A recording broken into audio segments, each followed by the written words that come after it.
நம்முடைய போராட்டத்திலே கர்த்தர் நமக்கு துணையா இருந்தார் அல்லவா? யாரும் இருக்கலாம் கர்த்தர் துணையா இருந்தார், ஒரு ஆமென் சொல்லுங்க பார்க்கலாம்.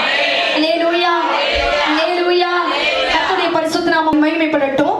நாம் வாசிக்கலாம் எரேமியா எழுதின தீர்க்கதரிசன புத்தகம் 1ஆம் அதிகாரம் 8ஆம் வசனத்தை நாம் வாசிக்க கேட்போம். நீ அவர்களுக்கு பயப்பட வேண்டாம், நீ அவர்களுக்கு பயப்பட வேண்டாம், உன்னை காக்கும்படிக்கு நான் உன்னுடனே இருக்கிறேன் என்று கர்த்தர் சொல்லுகிறார். உன்னை காக்கும்படிக்கு கர்த்தர் உன்னுடன் இருக்கிறார் என்று கர்த்தர் சொல்லுகிறார். அல்லேலூயா, அல்லேலூயா.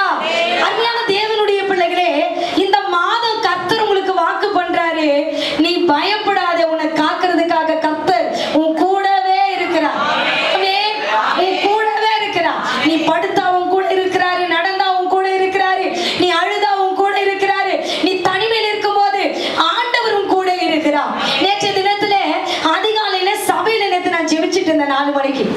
ஆண்டவர் தெல்ல தெளிவா இந்த வார்த்தை எனக்கு கொடுத்தா. தெல்ல தெளிவா ஆண்டவர் அழகா சொன்னார், உன்னை காக்கும்படிக்கு உன்னோடு கூட இருக்கிறேன்னு சொல்லி. இந்த மாதத்துக்கு கர்த்தர் உங்களை காக்க போகிறார். அது தெல்ல தெளிவா உங்க கூட கூட கர்த்தர் பேசிக்கொண்டு அந்த சத்தத்தை நான் கேட்ட உடனே எனக்குள்ள அவ்வளவு ஒரு பூரிப்பு. இன்னைக்கு ஆண்டவர் அதை தான் சொல்றாரு, நீ பயப்படாத, உன்னை காக்கிறதுக்கு கர்த்தர் கூடவே இருக்கிறா. போன மாதமும் ஆண்டவர் ஒரு வார்த்தை சொன்னார், பயப்படாத. ஏதோ ஒரு நோக்கத்தோடு தான் கர்த்தர் இந்த வார்த்தையை சொல்றாரு. யாரோ நீங்க பயந்துட்டு வந்திருக்கிறீங்க. ஒருவேளை உன்னுடைய வாழ்க்கையை குறிச்சு பயமா, உன்னுடைய சரீரத்தில் இருக்கிற பலவீனத்தை குறிச்சு பயமா, உன்னுடைய கடனை குறிச்சு பயமா, இதுல இருந்து நான் எப்படி வெளியே வர போறேன், நான் எப்படி இந்த போராட்டத்தை மாத்த போறேன் அப்படின்னு ஒருவேளை நீ எந்த பிரச்சனையோடு கூட இந்த கூட்டத்துல உட்கார்ந்ததால கர்த்தர் சொல்றாரு, நீ பயப்படாதே, உன்னை காப்பதற்காக நான் உன் கூடவே இருக்கிறேன். யார் இருக்கிறாரா உன் கூட? கர்த்தர் உன் கூட இருக்கிறார். அருமையான தேவனுடைய பிள்ளைகளே, இந்த எரேமியா தீர்க்கதரிசனுடைய வாழ்க்கையில கிட்டத்தட்ட பாத்தீங்கன்னா 41 வருஷம் 41 வருஷம் பாடுகளின் வழியாக எரேமியா தீர்க்கதரிசி கடந்து போனான். கிட்டத்தட்ட 5 ராஜாக்கள் அவன் ஆட்சி செஞ்ச காலத்திலே அவன் என்ன பண்ணான் அப்படின்னா பாடுகளின் வழியாக கடந்து போனான். இன்னைக்கு ஆவியானவர் உங்களோடு கூட பேசுகிறார். இன்னைக்கு தெல்ல தெளிவாய் பேசுகிறார். பாடுகளின் வழியாக, கண்ணீரின் வழியாக, வியாதியின் வழியாக, கடனின் வழியாக கடந்து போகிற உங்களுக்கு கர்த்தர் வாக்கு பண்ணுகிறார், நீ பயப்படாதே, நான் உன் கூடவே தான் இருக்கிறேன், நீ பயப்படாதே என்று கர்த்தரோடு கூட பேசிக் கொண்டிருக்கிறார். அல்லேலூயா. அப்படி எரேமியா தீர்க்கதரிசி அப்படி என்னதாயா பாடுகளின் வழியா கடந்து போனார் என்பதை ஒரு சில காரியத்தை உங்களுக்கு நான் சொல்ல விரும்புகிறேன். எரேமியா தீர்க்கதரிசன புத்தகம் 7ஆம் அதிகாரம் 27ஆம் வசனத்தை நாம் வாசிக்க கேட்போம். நீ இந்த வார்த்தைகளை எல்லாம் அவர்களுக்கு சொன்னதும் அவர்கள் உனக்கு சொன்னாலும் அவர்களுக்கு செவி கொடுக்க மாட்டார்கள். நீ அவர்களை நோக்கி கூப்பிட்டாலும் அவர்கள் உனக்கு மறு உத்தரவு கொடுக்க மாட்டார்கள். அல்லேலூயா. எரேமியா தீர்க்கதரிசன புத்தகம் 1ஆவது அதிகாரத்திலே நீங்க பாத்தீங்கன்னா எரேமியா தீர்க்கதரிசியை கர்த்தர் அழைக்கிறார். 5வது வசனத்தை கொண்டு சொல்றாரு, நான் உன்னை அப்பா நான் இப்பதான் உன்னை அழைக்கல, கர்ப்பத்தில் இருக்கும் போதே உன்னை அழைச்சேன். நான் உன்னை இப்ப பரிசுத்தம் பண்ணலப்பா, கர்ப்பத்தில் இருக்கும் போதே உன்னை பரிசுத்தப்படுத்தினேன் அப்படின்னு சொல்லிட்டு அவன் அழைக்கிறாரு. அவன் சொல்றான், நான் சிறு பிள்ளை ஆண்டவரேன்னு. ஆண்டவர் சொல்றாரு, பயப்படாதே, உன் வாயில என் வார்த்தை வைப்பேன்னு சொன்னார். ஆனா இவர் சொல்றாரு, நீ ஜனங்களுக்கு போய் பிரசங்கிப்ப, ஜனங்கள் உனக்கு எதிர்த்து நிற்பார்கள், பயப்படாதே, ஜனங்கள் எதிர்த்து நிற்றாலும் நான் உன் கூட இருக்கிறேன், நீ பயப்படாதே, உன்னை காக்கும்படிக்கு உன்னோடு கூட இருக்கிறேன். ஒருவேளை வேலையில உனக்கு பிரச்சனை, குடும்பத்துல இன்னைக்கு ஒருவேளை வேலையில ஜனங்க பிரச்சனை, ஒரு எதிர் வீட்டுல உனக்கு பிரச்சனை, எந்த வீட்டுல உனக்கு ஜனங்களால பிரச்சனை வந்தாலும் பயப்படாதே, உன்னை காக்குற கரம் உன் கூடவே இருந்துட்டு இருக்குது. அவர் நிழலாய் உன் கூட இந்த மாதம் இருப்பார். ஆமென். நிழல் எப்படி உன்னை விட்டு பிரியாதோ, கர்த்தர் உன்னை விட்டு பிரிய மாட்டார், உன் கூடவே இருப்பார். அவன் வாழ்க்கையில பாடு எந்த பாடு தெரியுமா? அவன் ஊழியம் செய்யற இடத்துல யாருமே அவன் பிரசங்கத்தை ஏத்துக்கலைங்க. அவர் சொல்றாரு, நீ சொல்லுவ யாரும் கேட்க மாட்டாங்க, யாரும் கேட்க மாட்டாங்க, ஆனாலும் நீ பயப்படாத, நான் உன் கூட தான் இருக்கிறேன். அல்லேலூயா. நம்ம சொல்றத நம்ம பிள்ளைங்க 4 நாள் சொல்லி கேட்கலன்னா நம்ம என்ன பண்ணுவோம், தூக்கி போட்டுருவோம். அவன் கிட்டத்தட்ட 40 ஆண்டாய் சொல்லி கொண்டு இருக்கிறான். அவன் கூட சொல்ற, நீ கவலைப்படாத, நான் உன் கூட தான் இருக்கிறேன், கூட இருக்கிறேன்னு சொன்னான். அவன் பாருங்க, அவன் ஊழியத்துல பிரச்சனை, ஆனாலும் கர்த்தர் அவன் கூட இருக்கிறார். 2வது வாசிக்கலாம் 12வது அதிகாரத்துல 6ஆம் வசனத்தை நம்ம வாசிக்க கேட்போம். 12:6. சகோதரரும் உன் தகப்பன் வம்சத்தாரும் உன் சகோதரன் உன் தகப்பன் வம்சத்தாரும் உனக்கு துரோகம் பண்ணி அவர்களுக்கு உன்னை பின்தொடர்ந்து மிகவும் ஆரவாரம் பண்ணினார்கள். அவர்கள் உன்னோடு இனிய வார்த்தைகளை பேசினாலும் அவர்களை நம்ப வேண்டாம். போதுங்க. இங்க சொல்லப்பட்டிருக்கிறது இரண்டாவது இந்த 12:6 குடும்பம் அவனுக்கு எதிர்ப்பா வந்துச்சு, நம்பிக்கை துரோகம் பண்ணாங்க. ஆனாலும் கர்த்தர் சொல்றாரு, உனக்கு குடும்பம் எதிர்த்து வந்தாலும் நம்பிக்கை துரோகம் பண்ணாலும் கவலைப்படாத, கர்த்தர் உன்னோடு கூட இருக்கிறார், காக்கும்படிக்கு ஆமென் சொல்லுங்க. ஒருவேளை இங்க உட்கார்ந்து இருக்கிற குடும்பம் உனக்கு எதிர்த்து நிற்கலாம், உனக்கு நம்பிக்கை துரோகம் பண்ணலாம், உன்னுடைய சொந்த வந்த ரத்த சம்பந்தமே உனக்கு விரோதமா பேசுறான், நீ பயப்படாத, கர்த்தர் உன் கூட இருக்கிறார். ஆமென் ஆமென். அவன் போராட்டம் பாருங்க, ஜனத்தாலே போராட்டம், குடும்பத்தாலே போராட்டம். அடுத்தது 11:21 வசனத்தை வாசிப்போம். நீ எங்கள் கையினாலே சாகாதபடிக்கு கர்த்தருடைய நாமத்தினாலே தீர்க்கதரிசனம் சொல்ல வேண்டாம் என்று சொல்லி உன் பிராணனை வாங்க தேடுகிற ஆனதோத்தின் மனுஷரை குறித்து கர்த்தர் சொல்லுகிறார். அடுத்தது பாத்தீங்கன்னா அவன் ஊழியம் செய்யறதுனால கொலை மிரட்டல்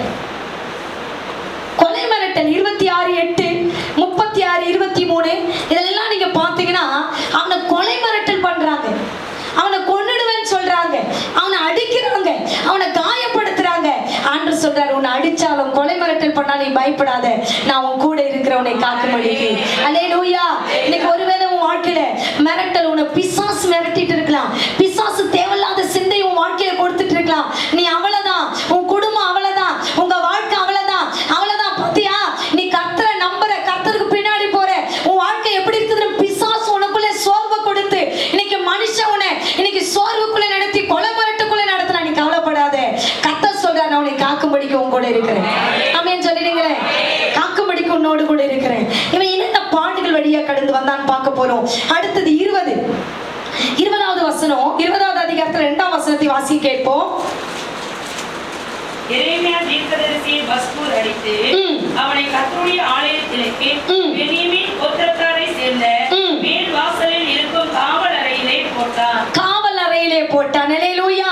அடுத்த பாயிண்ட் நீங்க பாத்தீங்கன்னா அவனை காரணம் இல்லாம அடிக்கிறாங்க. அவமானம், வலி, இதெல்லாம் எதுக்கு தெரியுமா? சத்தியத்தை சொன்னதுனாலே சத்துருவாயிட்டான். இன்னைக்கு நீ சத்தியத்தை சொல்லி ஒருவேளை சத்துருவா இருக்கலாம், வேத காரியத்தை சொல்லி இன்னைக்கு மற்றவங்களுக்கு நீ பகைவனாய் மாறி இருக்கலாம், சத்தியத்தை சொல்றதுனால இன்னைக்கு ஒருவேளை ஜனங்க உன்னை சத்துருவா பார்க்கலாம். ஆண்டவர் சொல்றாரு, பயப்படாதே, நான் உன்னை காக்கும்படிக்கு உன்னோடு கூட இருக்கிறேன். அவனுக்கு அவமானம், வலி, வேதனை வந்தது. ஆனா ஆண்டவர் சொல்றாரு, எப்ப அதெல்லாம் கடந்து வா, நான் உன் கூடவே இருக்கிறேன், உன் வழியில உன் கூட இருக்கிறேன், அவமானத்துல உன் கூட இருக்கிறேன். கர்த்தர் அவனோடு கூட பேசினார். ஆமென் சொல்லுங்க. அல்லேலூயா. அடுத்தது பாத்தீங்கன்னா 37:15 வாசிக்க பார்க்கலாம். 37:15.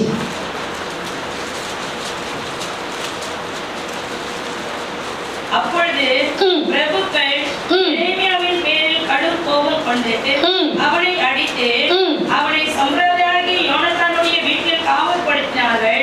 அவர்கள் அதை காவல் கூடமாக்கி இருந்தார்கள். போதுங்க. அடுத்தது பாத்தீங்கன்னா நியாயமில்லாத தண்டனை. இந்த எரேமியா வாழ்க்கையில் அவன் கடந்து வந்த பாதை நியாயமில்லாத, தப்பே செய்யாத தண்டிக்கப்பட்டான். இன்னைக்கு நிறைய பிள்ளைங்க வேலையில இருக்கட்டும், குடும்பத்தில் இருக்கட்டும், பொதுவா காரியமா இருக்கட்டும், தப்பே செய்யாம ஒருவேளை நீ தண்டிக்கப்பட்டு கொண்டிருக்கிறாயா? தப்பே செய்யாம இன்னைக்கு நீ வேதனைப்பட்டு கொண்டிருக்கிறாயா? இன்னைக்கு தப்பே செய்யாம காரணமில்லாத வார்த்தையை நீ வாங்கி கொண்டிருக்கிறியா? கர்த்தர் சொல்றாரு, உன்னை காக்கும்படிக்கு நான் உன்னோடு இருக்கிறேன், நீ பயப்படாத, உன்னை காக்கும்படிக்கு உன் கூட தான் நான் இருக்கிறேன், நீ பயப்படாத என்று சொல்லுகிறா. அடுத்தது நீங்க பாத்தீங்கன்னா 38:6. அப்பொழுது அவர்கள் எரேமியாவை பிடித்து அவனை காவல் சாலையின் முற்றத்தில் இருக்கிற அமலேக்கின் குமாரனாகிய மல்கியாவினுடைய துறவிலே போட்டார்கள். எரேமியாவை கயிறுகளினால் அதிலே இறக்கி விட்டார்கள். அந்த துறவிலே தண்ணீர் இல்லாமல் உலையாயிருந்தது. போதுங்க. இங்க பார்க்கிறோம். அடுத்தது பாத்தீங்கன்னா மரண சூழல். அல்லேலூயா. இந்த மரண சூழலை இந்த பாத்தீங்கன்னா எரேமியா கடந்து போகிறான். இந்த தண்ணீர் இல்லாத குழியில எரேமியாவை போடுறாங்களே, தண்ணி தான் இல்ல, ஆனா சேர் இருக்குது.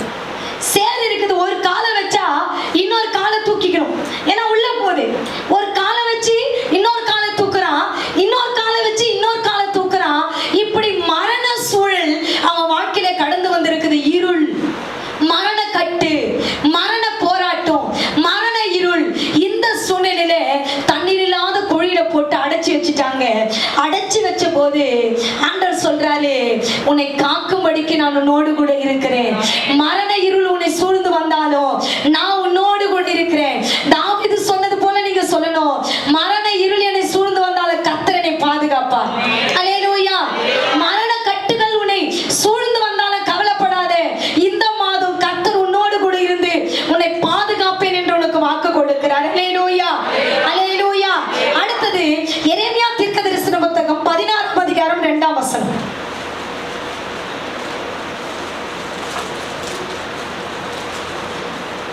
16:2. நீ பெண்ணை விவாகம் பண்ண வேண்டாம். நீ பெண்ணை விவாகம் பண்ண வேண்டாம். இவ்விடத்தில் உனக்கு குமாரரும் குமாரத்திகளும் இருக்க வேண்டாம். குமாரரும் குமாரத்தி இருக்க வேண்டாம்.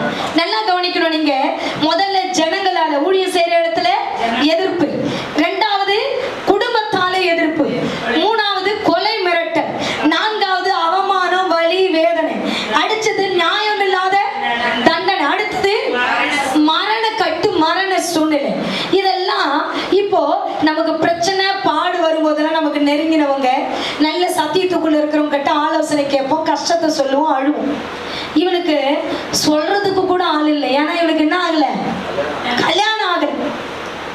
கல்யாணம் ஆகல. ஒரு மனைவி ஆறுதல் சொல்ல கூட அவனுக்கு ஆள் இல்லை. தனிமை. இன்னைக்கு ஒருவேளை உன் சூழ்நிலை தனிமையா இருக்கிறதா? பிரச்சனையை சொல்ல ஆள் இல்லாம தவிச்சிட்டு இருக்கிறியா? என் பிரச்சனையை சொன்னா தீர்வு இல்லைன்னு சொல்லிட்டு வேதனையோடு இந்த கூட்டத்துல உட்கார்ந்துட்டு இருக்கிறியா? கர்த்தர் உன்னை பார்த்து சொல்றார், உன்னை காக்கும்படிக்கு நான் உன்னோடு இருக்கிறேன். உன் தனிமையிலே கர்த்தர் உன்னோடு கூட இருக்கிறா. உன் தனிமையிலே கர்த்தர் உனக்கு துணையா இருக்கிறா, உனக்கு பாதுகாப்பா இருக்கிறார். எனக்கு இவங்க இருந்தா நல்லா இருந்திருக்கும், இவங்க இருந்தா எனக்கு என்ன பண்ணிருப்பாங்க, உதவி செஞ்சிருப்பார். ஒருவேளை அந்த சூழ்நிலையில இன்னைக்கு தனியா அழுது கொண்டு இருக்கிறியா? அன்று சொல்றார், நான் உன்னை காக்குறதுக்காக உன் கூடவே இருக்கிறேன். யாரும் உன்னை விட்டு போனாலும் நான் போவே மாட்டேன், உன் கூடவே இருக்கிறேன் என்று கர்த்தர் உன்னோடு கூட பேசுகிறார். அல்லேலூயா, அல்லேலூயா. அடுத்தது 9ஆவது அதிகாரம் 1 வசனத்தை வாசிக்க கேட்போம். என் தலை தண்ணீரும் என் தலை தண்ணீரும் என் கண்கள் தண்ணீர் ஊற்றுமானால் நலமாயிருக்கும். கண்ணீர் ஊற்றுமானால் நலமாயிருக்கும். அப்போதுங்க ஆத்துமா பாரம். எவ்வளவு பிரசங்கித்தாலும் எவ்வளவு ஜெபித்தாலும் ஒரு மாற்றம் வரல. ஆண்டவரே, ராத்திரி பகலா என் கண்ணில் தண்ணி வந்துகிட்டே இருக்கட்டும், ராத்திரி பகலா நான் ஜெபிக்கிற ஜபாவி ஊற்றும் அப்படின்னு அவன் கேட்கிறான். 39ஆவது அதிகாரத்துல 1 வசனம் 2ஆவது வசனத்தை நீங்க எழுதி கொள்ளுங்க. அங்க பாத்தீங்கன்னா அவன் தன் ஜனங்களுக்காக பாரப்படுறான். என்ன பாரப்படுறான்னா, அவன் கண்ணு முன்னாடியே அவங்க சிறையாக கொண்டு போகப்படுறாங்க. 39ஆவது அதிகாரத்துல நீங்க பாத்தீங்கன்னா அவன் கண்ணு முன்னாடியே விலங்கு போட்டு சிறையாக அவன் ஜனங்க கொண்டு போகப்படுறாங்க. பாருங்க, உங்க சொந்தக்காரருக்கு இதை செய்யாத, உனக்கு வியாதி வந்துடும், இப்படி வண்டி ஓட்டாத, உனக்கு விபத்து வந்துடும் சொல்லிட்டு உனக்கு உன் கணவனுக்கோ உன் பிள்ளைக்கோ நீ சொல்லிக்கிட்டே இருக்கிற. ஆனா அவங்க கேட்கவே இல்லை. உன் கண்ணுக்கு முன்னாடி நீ சொல்ற காரியம் நடந்தா உனக்கு எவ்வளவு வலிக்கும், எவ்வளவு வேதனையா இருக்கும். அந்த வேதனையின் பாதையில அவன் ஜெபிக்கிற, ஆண்டவரே என் வாழ்க்கையில இரவெல்லாம் என் கண்கள்ல கண்ணீர் வடிஞ்சுக்கிட்டே இருக்கட்டும், அப்படியாவது நான் ஜெபிச்சா என் ஜெபத்தை கேட்க மாட்டீங்கனாலே அவன் ஆத்துமா பாரத்துக்காய் பாரப்பட்டு ஜெபிக்கிறான். கர்த்தர் சொல்றாரு, நீ பயப்படாத, நான் உன் கூட தான் இருக்கிறேன், உன் ஜெபத்தை நான் கேட்டுக்கொண்டே இருக்கிறேன்னு கர்த்தர் சொல்லுகிறார். இன்னைக்கு ஆத்துமா பாரத்தோடு உட்கார்ந்து இருக்கிற தேவ பிள்ளையே கர்த்தர் சொல்லுகிறார், நீ பயப்படாத, உன் ஜெபத்தை நான் கேட்டுக்கிட்டே இருக்கிறேன். நிச்சயமா நீ சொன்ன ஒவ்வொரு வார்த்தையும் நிறைவேறும். கர்த்தர் உனக்கு கொடுத்த வார்த்தை ஒன்னும் தரையில விழுந்து போகாதது நிறைவேறும். ஆமென், ஆமென். பாருங்க, இவன் வாழ்க்கையில இவன் கடந்து வந்த பாதை குடும்பத்தாலே ஜனங்களால அவன் ஏற்கப்பட்டான். ஊழிய செய்யற இடங்கள்ல அவன் என்ன பண்ணா, எதிர்க்கப்பட்டான். ஆனா கர்த்தர் அவன் கூட இருந்தா. தான் சொந்த பந்தம் கூட பிறந்தவங்க எல்லாரும் அவனை வெறுத்துட்டாங்க, ஆனா கர்த்தர் அவனோடு கூட இருந்தா. கொலை மிரட்டல் பண்ணாங்க, கர்த்தர் அவனோடு கூட இருந்தா. காரணம் இல்லாத வலி, வேதனை, அவமானம், கர்த்தர் அவனோடு கூட இருந்தா. நியாயம் இல்லாமல் தண்டிக்கப்பட்டான், கர்த்தர் அவனோடு கூட இருந்தா. மரண கட்டுகள் வந்தது, கர்த்தர் அவனோடு கூட இருந்தா. அடுத்தது தனிமை வந்தது, கர்த்தர் அவனோடு கூட இருந்தா. ஆத்துமா பாரம் வந்தது, கர்த்தர் அவனோடு கூட இருந்தா. இதெல்லாம் கர்த்தர் அவனோடு கூட இருந்தா. அவனுடைய வாழ்க்கையில நீங்க பாத்தீங்கன்னா அந்த ஜனங்களை நான் பிரசங்கிக்க மாட்டேன், போக மாட்டேன், வரமாட்டேன்னுவான். ஆனா அந்த ஜனங்கள் இல்லாத போது அவன் தவித்த தவிப்பு இருக்கிறது. அதுதான் ஒரு உண்மையான தேவ பிள்ளைக்கு அழகு. வாசிக்கலாம். புலம்பலின் புத்தகம் 1ஆவது அதிகாரம் 1ஆம் வசனம். 1ஆம் அதிகாரம் 1ஆம் வசனம். ஐயோ ஐயோ ஜனம் பெருத்த நகரில் தனிமையாக உட்கார்ந்திருக்கிறானே ஜனம் பெருத்த நகரம் தனிமையாய் உட்கார்ந்திருக்கிறானே உட்கார்ந்திருக்கிறாளே விதவைக்கு ஒப்பானாலே விதவைக்கு ஒப்பானாலே ஜாதிகளில் பெரியவளும் சீமைகளில் நாயகியுமாய் இருந்தவள் கப்பம் கட்டுகிறவளானாலே. நல்லா கவனிங்க, இங்க எருசலேம் நகரத்தை பார்த்து எரேமியா புலம்புகிறார். ஜனம் பெருத்த எருசலேம் என்ன ஆயிடுச்சா, இன்னைக்கு தனிமையாக்கப்பட்டிருக்கு. எல்லாம் சரியா போயிட்டாங்க. பாத்தீங்கன்னா மூடவர்களும் விதவைகளும் பாத்தீங்கன்னா கைவிடப்பட்டவங்க மட்டும்தான் அந்த இடத்துல இருக்கிறாங்க எருசலேம் பட்டணத்தில். மீதி பேர் எல்லாம் எங்க போயிட்டாங்க? பாபிலோனுக்கு சரியாக கொண்டு போகப்பட்டாங்க. புலம்பி அழறான். அழும்போது அந்த ஜனங்களை பார்த்து ஒரு வார்த்தை சொல்றான். நான் எவ்வளவோ பிரசங்கித்தேன். கிட்டத்தட்ட 41 ஆண்டு பாடுகள் வழியாக தேவ ஊழியத்தை செய்த இந்த எரேமியா அந்த ஜனங்களை பார்த்து ஒரு வார்த்தை சொல்லுகிறார். வாசிக்க கேட்போம். புலம்பலின் புத்தகம் 2ஆம் அதிகாரம் 9ஆம் வசனம் 10ஆம் வசனத்தை முதலில் நாம் வாசிக்க கேட்போம். அவள் வாசல்கள் தரையில் அமிழ்த்தி கிடக்கிறது. அவள் கால்பாடுகளை முறித்து உடைத்து போட்டார். அவள் ராஜாவும் அவள் பிரபுக்களும் பிரஜாதியாருக்குள் இருக்கிறார்கள். வேதமும் இல்லை. அவள் தீர்க்கதரிசிகளுக்கு கர்த்தரால் தரிசனம் கிடைத்ததும் இல்லை. சீயோன் குமாரத்தின் மூப்பர்கள் தரையில் உட்கார்ந்து மௌனமாய் இருக்கிறார்கள். தங்கள் தலைகளின் மேல் புழுதியை போட்டுக் கொள்கிறார்கள். இரட்டு உடுத்திக்கிறார்கள். எருசலேமின் கன்னியர்கள் தலை கவிழ்ந்து தரையை நோக்கி கொண்டிருக்கிறார்கள். 11ஆவது வசனம் வாசிங்க. குமாரத்தின் நொறுக்குதலின் நிமித்தம் கண்ணீர் சொரிகிறதுனால் என் கண்கள் பூத்து போயிருக்கிறது. என் குடல்கள் கொதிக்கிறது. வடிகிறது. குழந்தைகளும் பாலகரும் நகரத்தின் வீதிகளிலே மூச்சித்து கிடக்கிறார்கள். 19ஆவது வசனம் வாசிங்க. எழுந்திரு ராத்திரியிலே முதல் சாமத்திலே கூப்பிடு. ஆண்டவர் சமூகத்தில் உன் இருதயத்தை தண்ணீரை போல் வீற்றிவிடு. எல்லா தெருக்களின் முனையிலும் பசியினால் மூச்சித்து போகிற குழந்தைகளின் பிராணனுக்காக உன் கைகளை அவரிடத்துக்கு ஏறிடு. கர்த்தாவே யாருக்கு இந்த பிரகாரமாக செய்வீர் என்று நோக்கி போதுங்க. இங்க சொல்லப்பட்டிருக்குது, புலம்பி அழுகிறான். நகரத்தை பார்க்கிறான். எருசலேம் நகரத்துல வாலிபர் இல்ல, பலசாலி இல்ல, அறிவாளிகள் இல்ல, எல்லாம் சரியாக போயிட்டாங்க. அவன் புலம்பி அழுது சொல்றான், எவ்வளவோ பிரசங்கம் பண்ணிட்டேன், நீங்க மனம் திரும்பல. இப்போ ஒரே ஒரு வழி இருக்குது. நீ எழுந்து ரட்டுடுத்தி தேவ சமூகத்துல உட்கார்ந்தால் மாத்திரம்தான் உன்னை கர்த்தர் பாதுகாப்பார் என்பதை தெள்ள தெளிவா தன் ஜனங்களுக்கு சொன்னான். சொன்னது மாத்திரமல்ல, அடுத்தது 3ஆம் அதிகாரத்திலே அவன் அழகாய் சொல்லுகிறான். வாசிங்க. 31ஆவது வசனம் 32ஆம் வசனம். ஆண்டவர் என்றென்றைக்கும் கைவிட மாட்டார். அவர் சஞ்சலப்படுத்தினாலும் தமது மிகுந்த கிருபையின்படி இறங்குவார். 33 வாசிங்க. அவர் மனப்பூர்வமாய் மனபுத்திரரை சிறுமையாக்கி சஞ்சலப்படுத்துகிறது இல்லை. அழகாய் சொல்லி முடிக்கிறான் எரேமியா தீர்க்கதரிசி. இந்த இடத்துல ஆண்டவர் உங்களை கைவிட மாட்டார். ஒரு ஆமென் சொல்லிடுங்க. அல்லேலூயா, அல்லேலூயா. பக்கத்துல இருக்கிற கையை பிடிச்சு சொல்லுங்க, ஆண்டவர் உங்களை கைவிட மாட்டார். ஆண்டவர் உங்களை கைவிட மாட்டார். அவர் சஞ்சலப்படுத்தினாலும் தமது மிகுந்த கிருபையுடன் உனக்கு இறங்குவார். அவர் உன்னை மனப்பூர்வமாய் சிறுமைப்படுத்தி சஞ்சலப்படுத்துகிறதில்லை. அவர் உன்னோடு இருக்கிறார். அல்லேலூயா. இந்த எரேமியாவின் புத்தகத்திலே அவன் பட்ட பாடு, துன்பம், கஷ்டத்தை நான் அவனுக்கு சுருக்கமா அழகா சொல்லிட்டேன். இதெல்லாம் கடந்து வந்தான். கடந்து வந்த போதும் தன் ஜனத்தின் மேல அவன் ஒரு பாத்தீங்கன்னா பாரம் உள்ளவனாய் இருந்தான். இன்னைக்கு உன் வாழ்க்கையில எவ்வளவு பாடு பிரச்சனை வந்தாலும் உன் சபையின் மேல உன் ஜனத்தின் மேல நீ பாரம் உள்ளவளாய் இருக்கும் போது கர்த்தர் உன்னை கொண்டு பெரிய காரியங்களை செய்ய அவர் வல்லவராய் இருக்கிறார். நம்ம எல்லாம் முழங்கால் படியிட்டு ஜெபிக்க போகிறோம்.